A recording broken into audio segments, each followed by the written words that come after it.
Beautiful. Hello, my friends. I hope you guys are doing absolutely amazing. Welcome back to another Wealth Wednesday call. This week I changed it up a bit and switched the time zone so we can get our American audience inside of these calls as well. We try switching. We want the Europeans in here, want the Australians in here, we want the Americans in here. So we're just testing out different time zones. And right now, this call looks fantastic. Some heavy hitters in here. A lot of questions are going to be asked. So the way that these calls move is we know the Utopia is about collective progression. We have this mentality, each and every one of us, with the more people that we help, the more help that we're able to receive and exchange. So I want to be sure to help you guys out in any way that I can within these calls. So you guys are never dwelling upon a problem for over a week. Because in business is about speed. Even if all of us here are running, we're only running alongside our competition. To stand out, we need to be sprinting. And to sprint, we cannot dwell upon a fucking problem for over 1 week. And I'm going to be blunt on these calls. I'm gonna call out a few of your strategies. I'm not going to be tiptoeing around anything. So if you are going to be embarrassed of a question, don't feel bad to ask it. But there will be times where I will call you out on some BS. And this is the only way that we can progress, because ultimate self-honesty will lead to everlasting transformation. So the way that these calls are going to work, I'm going to give everyone some time to speak. Everyone's going to be able to ask some questions, but please be mindful. There are a lot of other people on this call as well, and all of us want our questions answered as well. If you guys want to give some feedback of someone else's strategy, don't be afraid to. This isn't just me answering. This is a mastermind call, my friends. This is all of us together working together to help each other out. Sounds cool? Beautiful. Okay, so who here wants to start? I think we start off with Nick, because Nick was giving us a breakdown before. Nick, you want to go ahead and ask your question and give the full scenario over here, and I'll help out with my insight and my point of view, and then maybe some Utopians could help out too, okay? Yeah, for sure. So I started a lead gen agency. Initially on my outreach campaign, I was just targeting web design. I just picked like whatever, because it was my first time doing outreach. And I ended up sticking a couple SEO clients. So they do SEO. I get them lead calls. I'm on a pay per performance model. So every call I get them, I get $300. And Nice. I got one client. I was targeting dentists for him. I got one client, one call about a week ago, and then another client wanted to focus on medical startups, and I haven't gotten any client or any calls for him. So I'm like struggling to scale this. I like kind of took myself out of the equation. I hired a first line writer off of Upwork, and I got like the email campaigns from, or the email database from Upwork too. Originally I was doing Apollo and I was writing all the first lines by myself, but I know if I want to build this up, I got to like take myself out of the equation. So I need to find a way that I could get better results so I could bring on more clients and then just scale it up. Honestly, this is my personal advice. I'm not a fan of the local businesses, and I know that you're reaching out to dentists and all of them for like SEO and all. I'm not a fan of them, and the reason for that is it's a lot harder to convince local businesses about the power of the online realm. So you're going to see, in my opinion, from my experience, way less open rates, way less response rates, and from there even less conversions. If there's less conversions and purchases, the lead gen agency, the client that you have won't stay with your lead gen agency for long, because they're not seeing as many conversions. And my recommendation, I recommend you play around with doing lead generation for like SEO agencies who are looking to start and focus only on SaaS or only on DTC brands, e-commerce brands. And the reason for this is these types of people over here have higher budgets. They're making hundreds of thousands of dollars to millions of dollars on a monthly basis. They have money to spend, and they're expecting to spend more online, because SEO, for example, you're working with an SEO agency. The SEO agency they would understand the power of SEO for their e-commerce brand. Sorry, someone else's mic is working a lot in the background. I'm going to mute them. Mute. Sorry, guys, I'm just muting you guys in the background for now. But so what my recommendation is potentially working with SaaS. SaaS would be a really big power play as well as just e-commerce in general. For example, Social Studio right now. I needed someone to do my SEO for me. So I started hunting around all on Twitter to find the best person. I started using SEO Kevo. I'm going to need someone for my Facebook ads, and I'm hunting around. A lot of SaaS have big budgets. SaaS are sitting on 70, 80% margins, and they're looking to scale because they have the money to scale. This isn't e-commerce where as you scale, the margins are razor thin, around 12 to 15% when you're sitting at like $400,000 or $500,000 a month. This is SaaS. SaaS, all of these guys, once the software is created and they have recurring income coming in on a monthly basis, they have more play around room. So that might be a good direction for you to study and look into. Okay. Yeah. Thanks. No problem. And this is something I recommend for everyone in here. If you are an agency owner, I've noticed SaaS being a big power play for everyone as right now.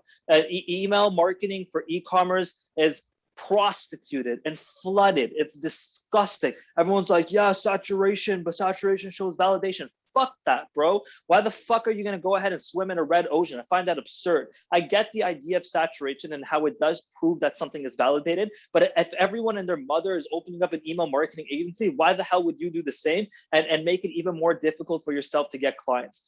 Use the same principles. Facebook ad agency for e-commerce, fuck that. Do Facebook ad agency for SaaS. Email marketing for e-commerce, do email marketing for SaaS. Start looking into the SaaS model. SaaS is taking over. People love monthly recurring revenue, and they have bigger margins and they have money to spend. Yeah, that's okay. Perfect. Thank you. Perfect. No problem. If you want to DM me, if you're confused about anything else, do hit me up as well. Does anyone else have a question that they want to ask on this call? I do. What's up, man? So right now what I'm working on is scaling my online e-commerce store that I have for about a year. Primarily I was using Facebook ads. I'm pretty sure I have up to like 40,000 in spend this year. But I mean, as you can imagine, I've been struggling lately due to like the update with iOS. So I've been trying to more so pivot to SEO. And I'm in this thing with TikTok where I'm trying to advertise on TikTok, but my damn product is banned on TikTok. And like, you know, I can't even advertise my store because it's against their privacy policy. So to get extra income, I figured I'd, dive into starting an agency. And what I'm naturally good at is copywriting, because I wrote all the copy for my web page. I do everything for my store, so I'm pretty good at copywriting. But I mean, I was, watching Pake's course, and I'm sorry, I muted myself, but I was watching Pake's course, and it's like a lead gen course, and I'm trying to like apply it to this the copywriting agency I'm trying like to start. But I mean, it's kind of like, so that's kind of where I'm at right now.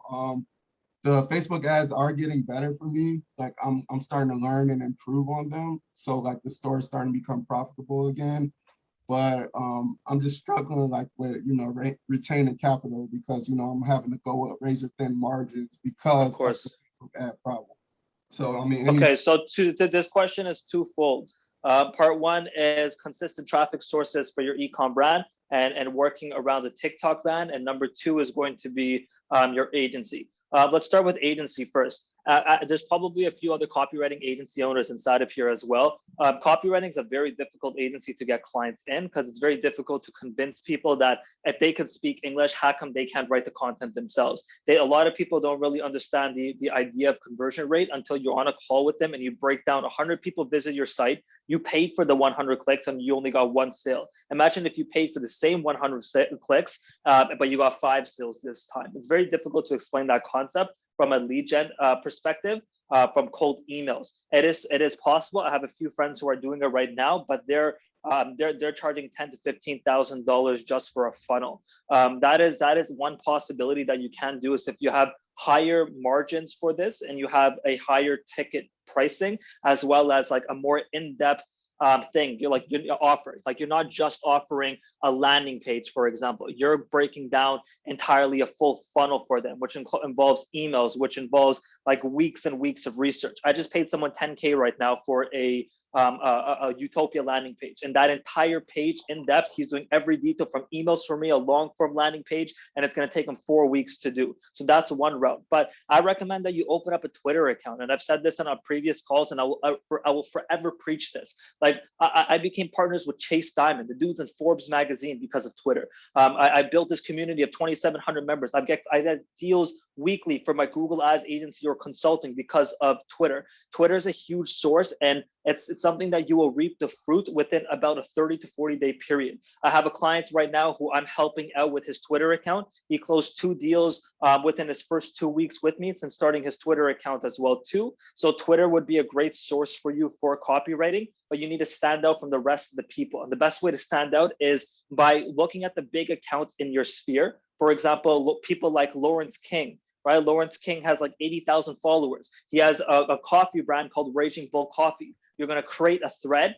saying, if I was creating the copy for Lawrence King's e-commerce brand, here's what the copy would look like. And you would literally fucking lay it out for him. Lawrence is going to be like, wow, that's amazing. He might implement it and pay you, or he'll just retweet it. If he retweets it, now you're going to get exposure across all the 70,000 followers he has, and other people are going to DM you, right? And then what you can have is your offer at the beginning, since copywriting has a higher barrier of entry, would be to let people know that you're going to audit their copy for free and give them free tips on a call, 30-minute call. At the end of the call, you pitch them. So that's your agency. When it comes to your e-commerce brand, I recommend Google Ads. And I'm not being biased because I own the Google Ads agency. I don't give a fuck if you go to a different Google Ads agency in general, but I've been seeing so much consistency with Google Ads across not only my brands, but my best friends' brands as well, throughout the past 60 to 75 days-ish. Even one of my newer brands right now, I was seeing inconsistencies with Facebook. Today, we spent 5K, made 10K back. Or yesterday rather, and it's improving, it's getting better, and I'm happy to see it's able to scale without any bumps in the road. So try Google Ads. That might be a way better play for you too. Gotcha. Let me know if these help. Yeah, definitely. I appreciate it. Do you have anything to say in regards to TikTok? TikTok's going to be difficult. I don't run any TikTok ads right now. We're just about to start them for this new brand, but we're having problems with the policies as well too. I don't like talking out of ignorance, and I don't like speaking out of inexperience. I don't have experience on the TikTok ad side of things personally myself, so I don't have any insight over there. Okay, all right. Thank you. No problem. If anyone else wants to add in for any of these pieces, go ahead, guys. This is a conversation. It's not just me answering. If any of you guys ever want to give feedback, we're all good to go. Cool. Does anyone else in the meantime have a question for right now? I do. What's up?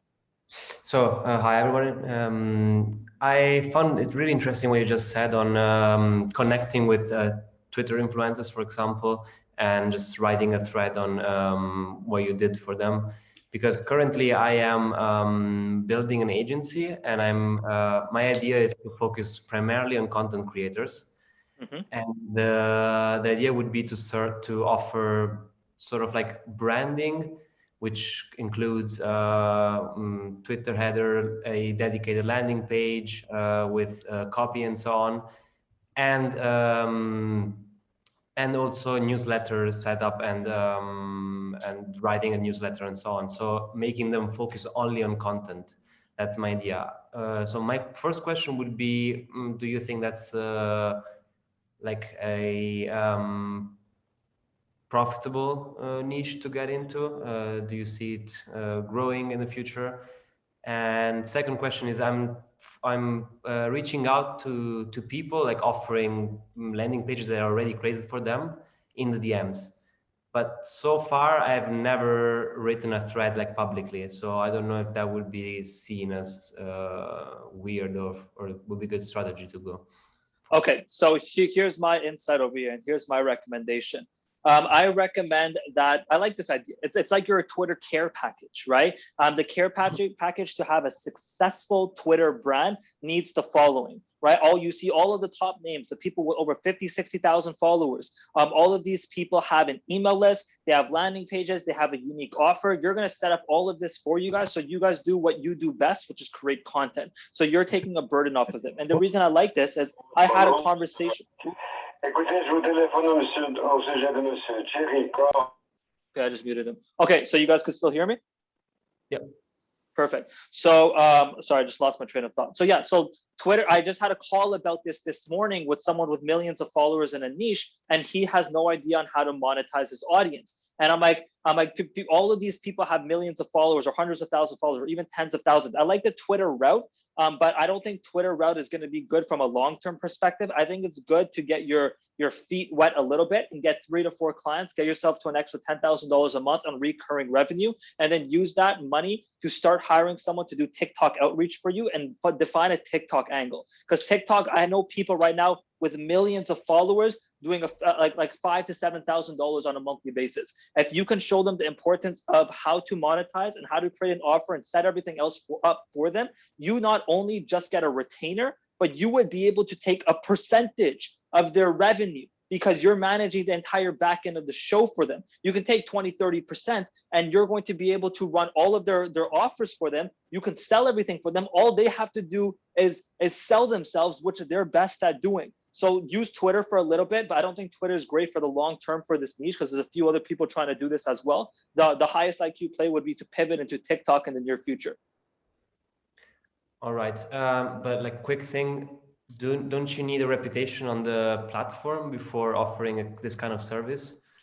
That's where Twitter comes in. Twitter is going to be your reputation. You can just use them as an example and then saying that I grew this person's account who has 25,000 followers. He only has 10% of what you have on your audience, and I've made him $50,000 a month, right? Here's exactly how I did it. You can use that. But if that's still not budging the people, then you find someone on TikTok and you can be like, I will do this for free for you. If it works well in the next 30 days, then we'll talk about a potential partnership, right? Because you'll be so confident in your results, my friend, right? There is no way that you wouldn't be able to bring the results for them. And from there, then in my opinion, this would be the highest IQ route.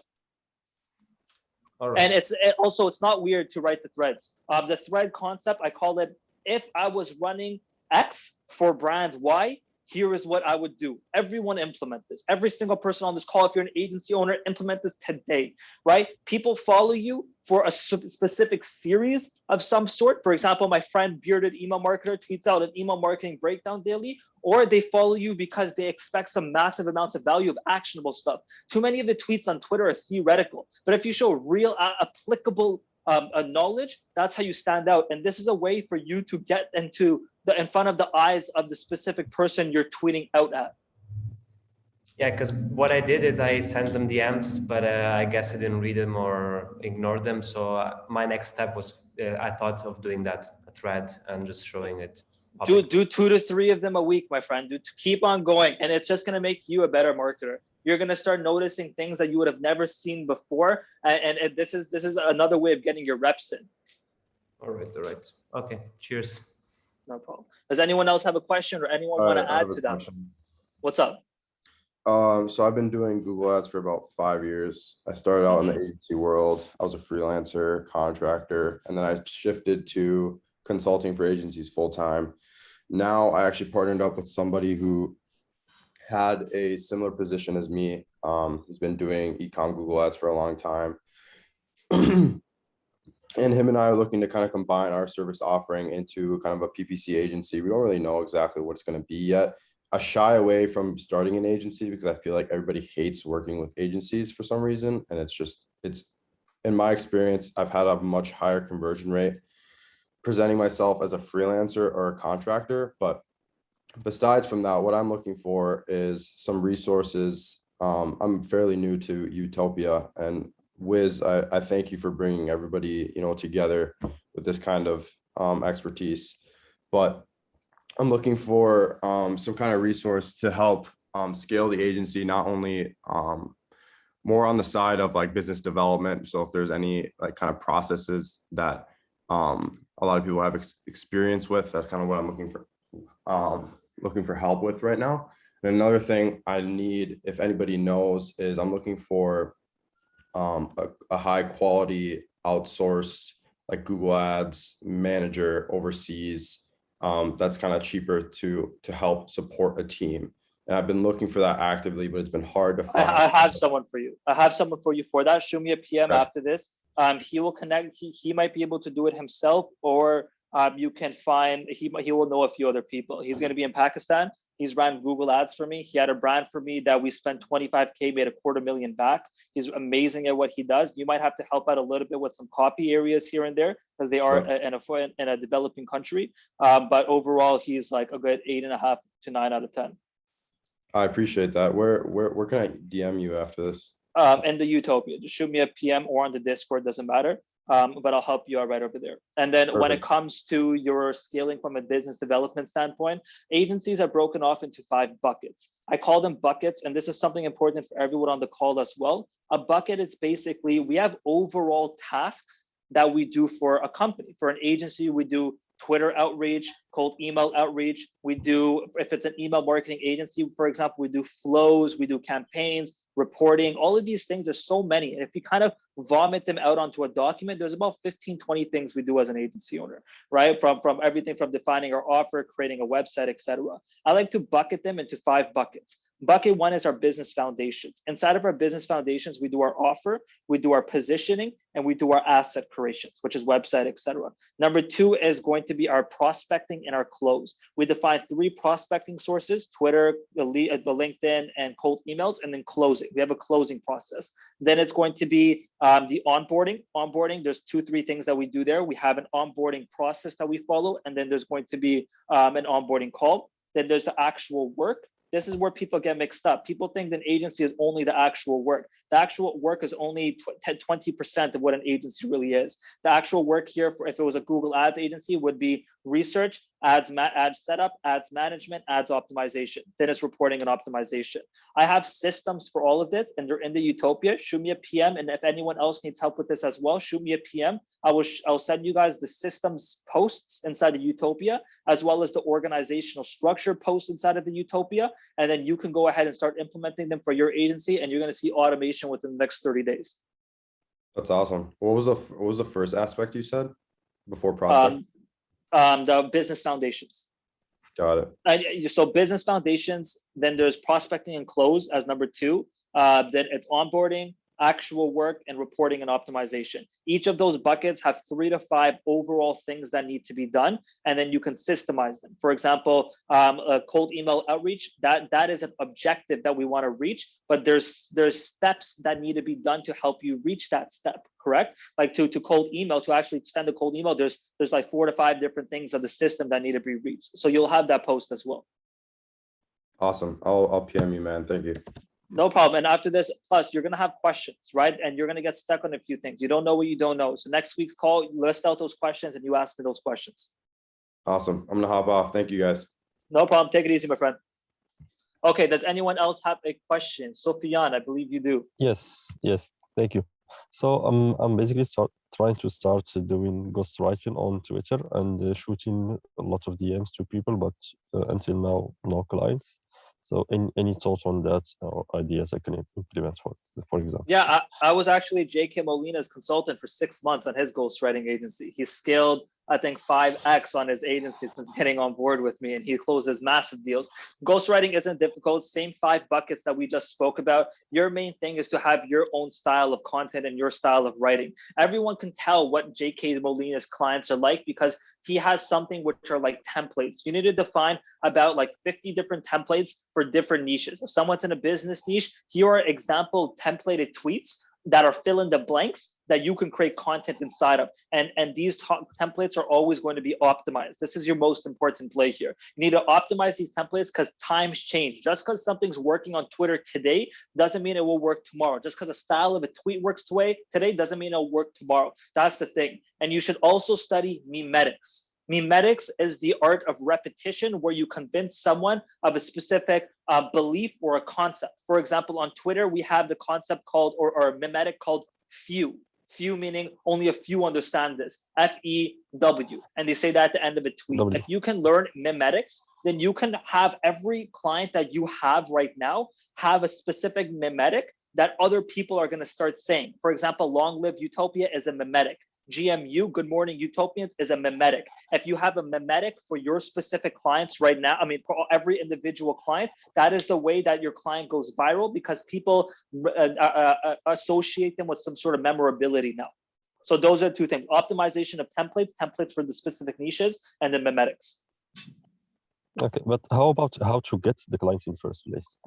You need to stand out on Twitter with really high quality tweets. You need to be showing actual kick-ass engagement on your own tweets, because if you can't do it, then why would people trust you to do it with their account? That's number one. Number two is going to be outreaching deep people in the DMs. Be like, hey, Wiz, I love your tweets. I've been writing some tweets as well lately. And if you ever want, here are 5 tweets that you could implement on your brand today, free of charge. It doesn't cost you anything. Go ahead and try it out. And if they pop off, then you win, right? If they pop off, then you can follow up with them in a week. Be like, I'm so happy they performed well. If you ever want to hop in a call, I've been doing ghostwriting, and I would love to be able to help send your message across to the world in an amplified manner. Okay, makes sense. Thank you. No problem. If anyone wants to add, same thing. You guys know how it goes. You guys can add, or you guys can ask me a question. Yeah. Matt threw a question in the text. I'll read it for him because he might not be able to chat right now. He said, for e-commerce email marketers looking to pivot into SaaS, what types of SaaS products would you start with? SaaS for e-com or a different area? SaaS for e-com. I would actually look into SaaS for, I would look into Shopify App Store. Shopify App Store, I saw a stupid response rate. Everyone in here, here's some insider info, some real secret shit. I think it was like a 30% call rate from out of 100 people we sent, 30% of them called. Again, my offer was really good, but at the same time, you'll never see numbers like that. So I think that would be a really cool audience to look into. But otherwise, SaaS for e-com would be good. SaaS for organization and productivity. Realistically, at the beginning, it doesn't matter. Just go with SaaS in general until you find a nice space that you like the best, and then go ahead and double down in there. Yeah. What was the first one you said? Just to chime in real quick, as somebody that's just wrapped up building a SaaS, or at least a prototype, I would look up SaaS Wiz on Twitter and just buy his masterclass. I think it's like $100. It's a lot of high level material. It's not about how to code. It's here's how to get ideas, here's how to run a business model, etc. For SaaS. Cool, bro. What you were saying, Nick, is it was Shopify is number one. Number two is SaaS for productivity. Another one could be SaaS for e-commerce. Those are a few different directions. Rob, looking well. I missed you, my brother. I haven't seen you in quite some time. It seems like you got a little. It seems you got a little fight with someone. You already know all the Utopians will hop in with you too. Just let us know where and when. Not a Band-Aid, all as well. Man, I was ready to swing, bro. Utopians were ready too. No, I've been hitting the nose a couple times, and I never wear a Band-Aid. What, you sparring? What are you talking about? Yeah, I do kickboxing. Oh, cool, nice. man. Cool. Okay, does anyone else have a question? Rob, if you're already here right now, do you want to ask anything? I don't have anything to ask yet. Probably in a week or two, because I'm building a TikTok analytics SaaS. The prototype is up and running. There's a few things I want to fix on the user experience part over the next week, and then I'm going to try to start onboarding a small amount of people who actually use the thing, and the plans to scale it up in the next 3 to 6 months. So I don't have anything to ask at this point. I just wanted to make a habit of getting back into these calls. So because I'll have things. Rob, you know that when you're ready for this, I would love for the Utopians to test out the product. Reason I'm saying this is because you've been so amazing and helpful inside of our Utopia. And since you're Utopian giving back, I want to be able to give back to you. So whenever you're ready, I would love to be able to promote your TikTok product for free. I charge $2,000 to $4,000 a month. I just want to give back for free to help you out. Okay. Oh, I appreciate that, Wiz. Yeah, I'll follow up with you on that one probably in a month or two, because sounds perfect. Just knowing like how long how many little bugs I did work through over the last 2 months. I want to make sure that this is a robust product before I attach anybody's reputation to it, because it's got to work well if you're going to have other people. Trust me, I'm going to be the first one trying it, bro. I'm going to be the first one trying it. Okay, perfect, man. I'm glad to hear those updates. Does anyone else in the meantime have any questions that they want to ask? I have one. What's up, man? So I had my first sales call today, and honestly, it went beyond my expectations. And congratulations. I didn't get to collect the payment on the call. I was probably too shy, or I didn't want to be too aggressive, and so I gotta follow up the prospect, but I didn't get to have the payment on the call. So is it a good thing to like have the payment and the call like for first the call and then following up with the payment, or is it better to have everything just in one call? I love doing everything in one call, but it's very difficult to do everything in one call if you don't have a reputation and authority. If you are able to and you see them salivating for the sale, you should always push for the first call to try getting the purchase, because it just makes your life easier. The way I do this is I do a temperature check.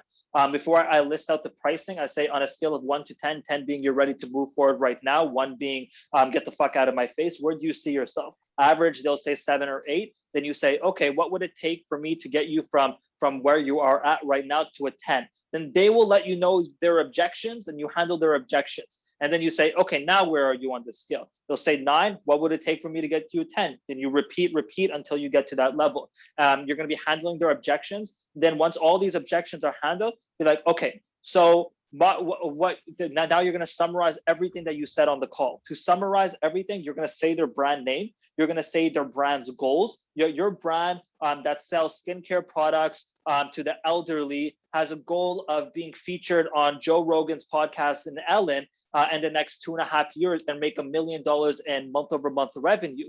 But you're not able to reach this because now you list out the 3 problems that they told you: problem A, problem B, problem C, and you're not able to reach this. My agency will be able to help you out and solve problem A, B, C by doing EFG. Right now, you let them know how you're going to solve those problems.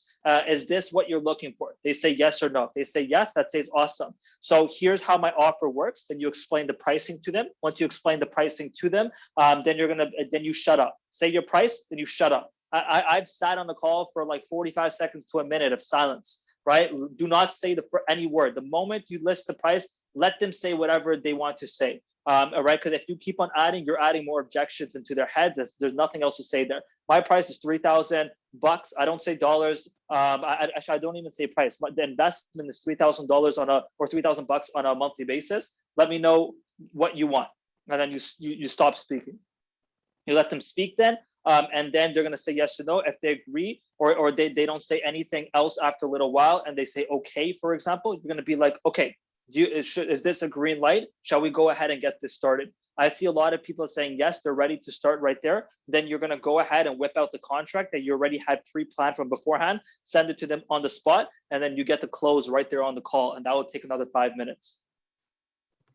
Understood, because it was my very first sales call, and salesy or aggressive, and so we have a follow-up. So I have to talk to him and like reiterate my offer. But this, do the temperature check. Okay. Someone's mic is really loud. Yeah, do the temperature check on that next call. I think that's going to help out a lot. But now this is great practice and great learning experience. You need more reps in over here and it's going to help you out, but make sure to listen back to all of your calls, please. All my friends in here, I listen back to the Wealth Wednesday calls. If you heard the first one versus today, these have improved immensely. This is like week 18 or something.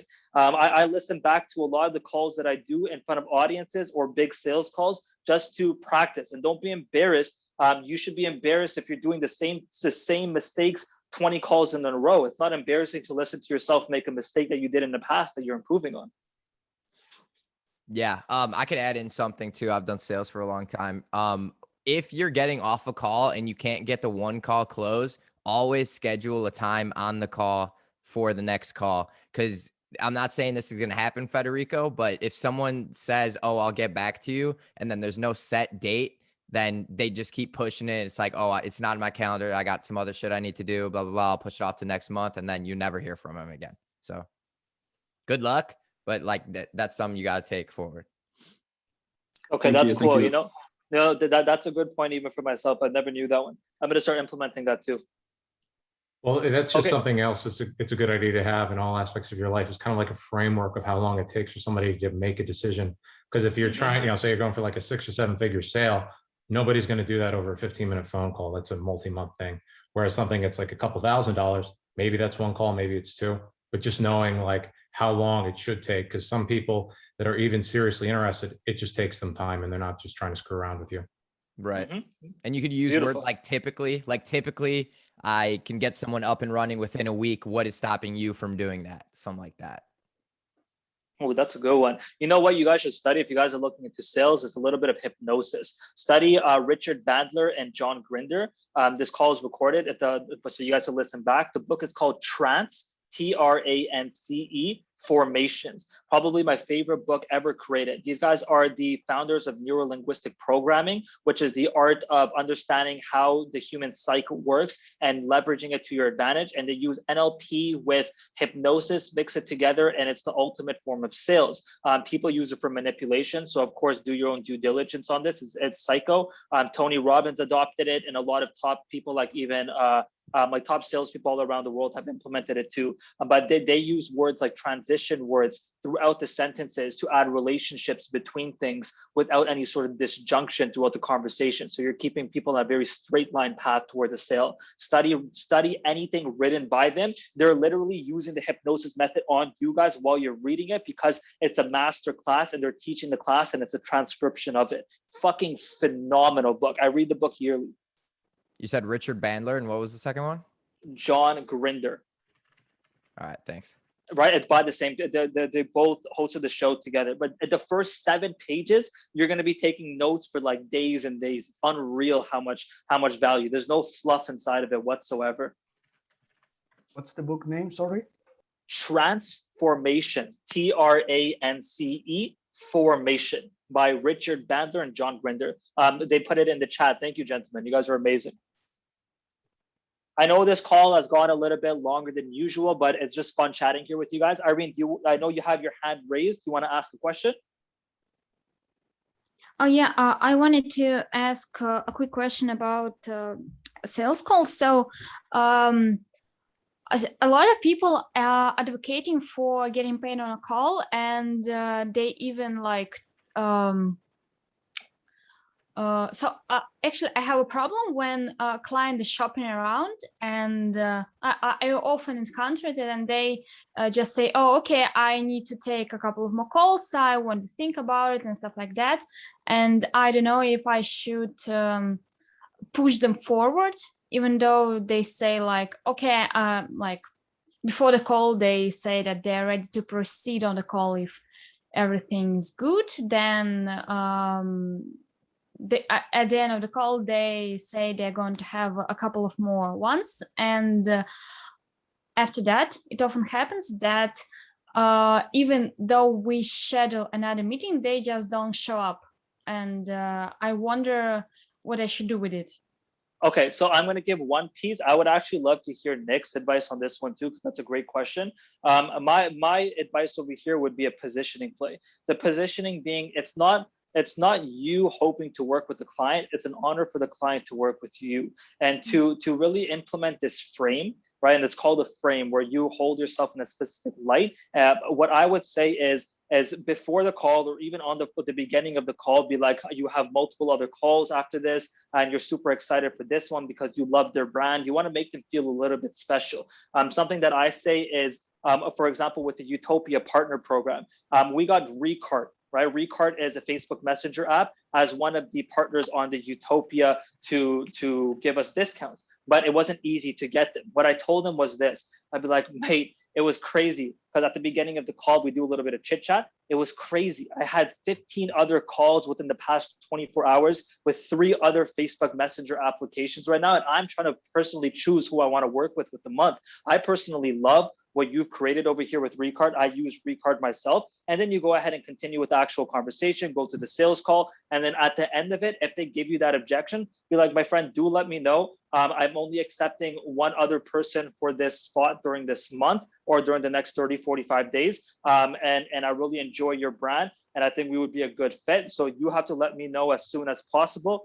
If you can do it during this call, that would be best. If not, let's schedule another call. But otherwise, I have a few other people on the table that would be wanting to work with us. So you can do a really quick frame switch, as it's an honor for them to work with you.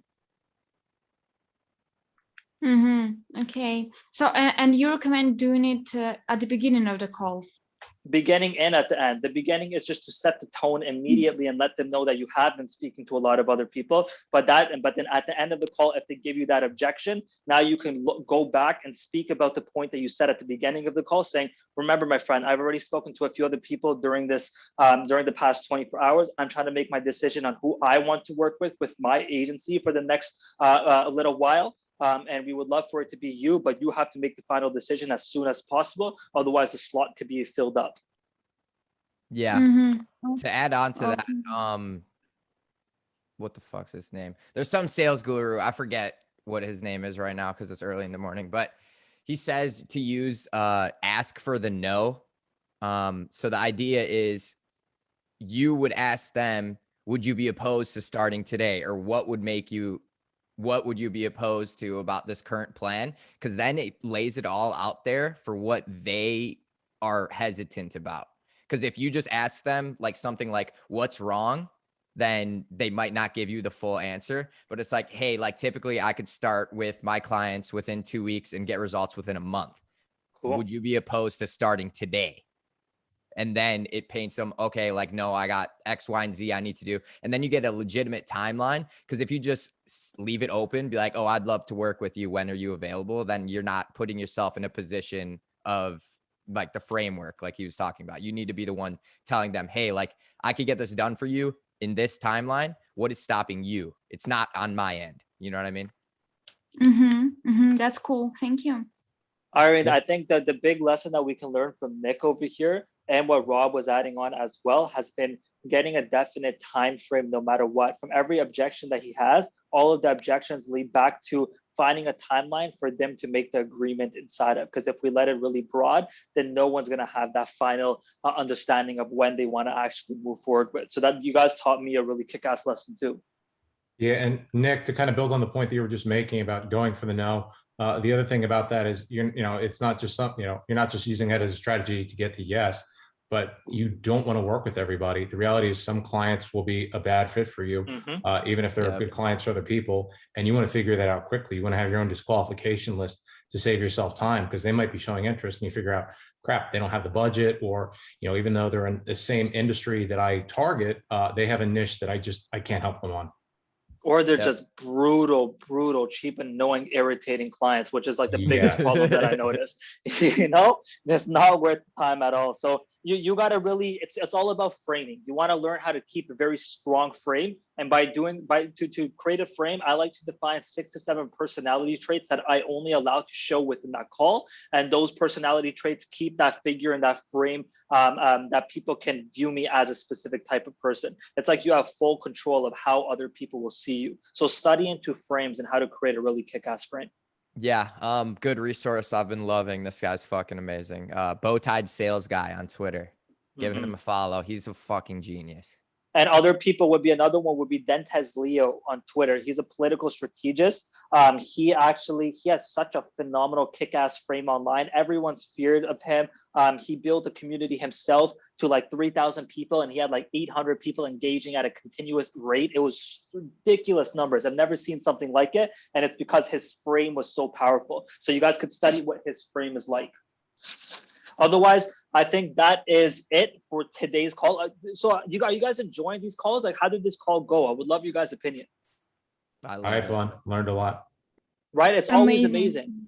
Right? Because the conversations are phenomenal. I know there's a lot of people in here who are lurking and just listening, but I hope you guys also got value as well. My friends, I'm going to be dropping something in the Utopia called the Manifesto soon, which is a belief system, the principles that the Utopians believe in, one of them being progression or death. We would rather die than not reach our goals. I want to show this to you guys because I feel like everyone in the Utopia aligns with this, and this is what makes us feel great. And I'm going to be kicking people out of the Utopia who don't believe in this, who don't believe in and bettering themselves, and they're here to stay in a victimized state, because that's not what we want. I want Utopians to feel empowered and get to a state of fulfillment in their life. That's my end goal, to help other people reach fulfillment, and wealth helps us get there. So if I can help you guys make money, and we could use this money to help you make your own fulfillment and reach some beautiful goals in life, that's what I want to do from the bottom of my heart. So my friends, I don't know if you guys been seeing it, but people on Twitter have been changing their names to Utopian, on Twitter. There's like 35, 40 people who have that. If you guys want to do that as well, you're welcome to. You're going to get exclusive accesses within the Utopia and higher privileges. And you can shoot me a PM if you do change your name on Twitter. But otherwise, the only thing I ever ask of you guys, from the bottom of my heart to you all, is whenever you get an opportunity, write a review about Utopia on Twitter. And tell people, I want to grow this to thousands of members so we have more people in these calls and higher level masterminds, people helping each other out. I can do 2-3 calls on a weekly basis at those opportunities, right? But I want to see that this place has the momentum that we're able to leverage for this. So if you guys ever want to write a review of some sort of tangible review of how Utopia has helped you, do not shy away from doing it. Otherwise, my friends, we're changing our own lives. We are continuously progressing, and I'm proud of us all. And I'm going to see you all next week. Long live Utopia. Thanks, Wiz. Pleasure to meet you guys. Bye-bye.